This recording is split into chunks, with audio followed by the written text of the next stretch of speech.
What's going on, guys? My name is John with Gamester81.com. This is going to be my review over Dark. The version I'm playing is for the PC, which came out July 4th, 2013. It also came out for Xbox 360 on July 9th. I'd like to thank the website g2po.com for sending me a review copy of this game. I knew before getting this game that the critics were pretty hard on it. It didn't get very good reviews. In fact, Game Informer, one of the reviewers at Game Informer, called this game one of the worst games of this generation, which is a pretty bold statement. But nonetheless, I want to check it out. And the reason I want to review this game mainly is because it's a smaller developer, smaller publisher. This was developed by Rumforge Studios and published by Calypso Media. They had worked on games before, like the Dungeons games before, among others.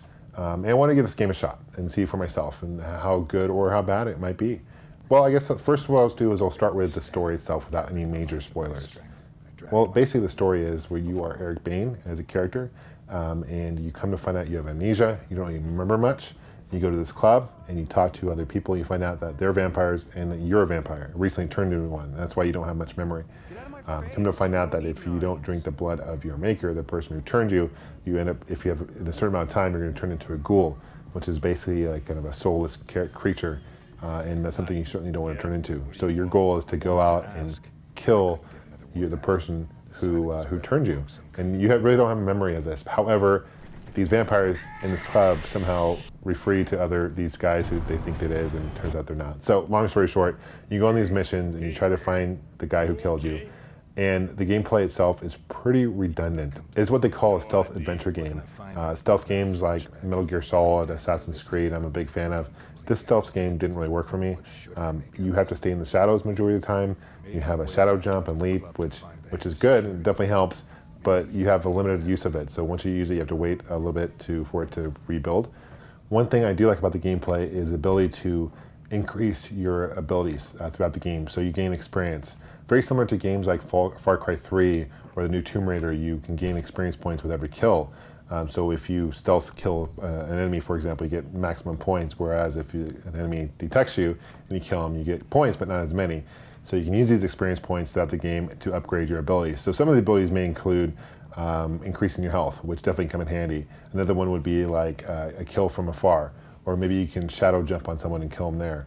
There's a whole bunch of abilities, which I think actually is a pretty interesting dynamic of the game. I really like that. The gameplay itself plays very similar to Batman, Arkham City, Arkham Asylum. It's a third-person perspective. You have an ability to kind of look through walls, kind of like a Batman sense.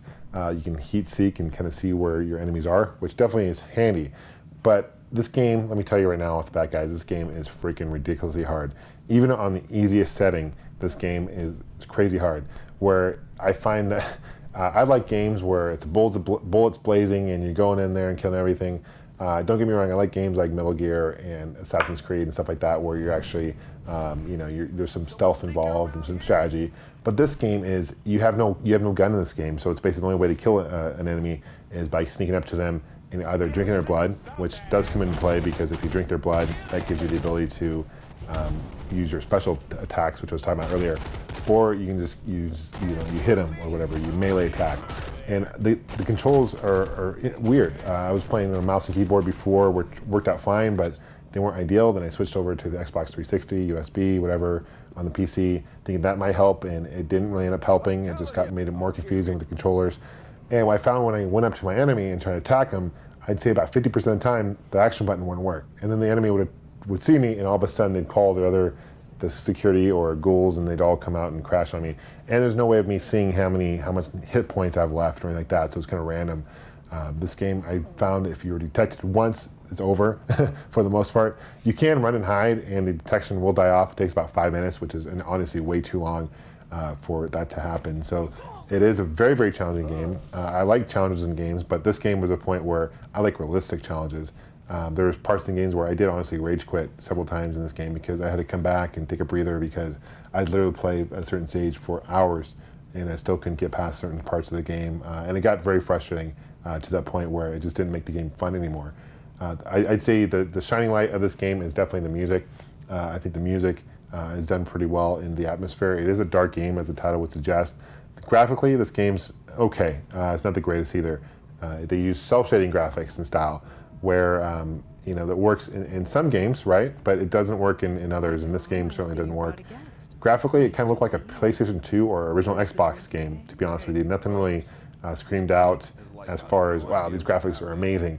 And I'm not huge into graphics, I'm more into gameplay. Unfortunately, the gameplay didn't hold up either, and it just made the graphics even worse for me. The voice acting in this game are subpar as well, unfortunately.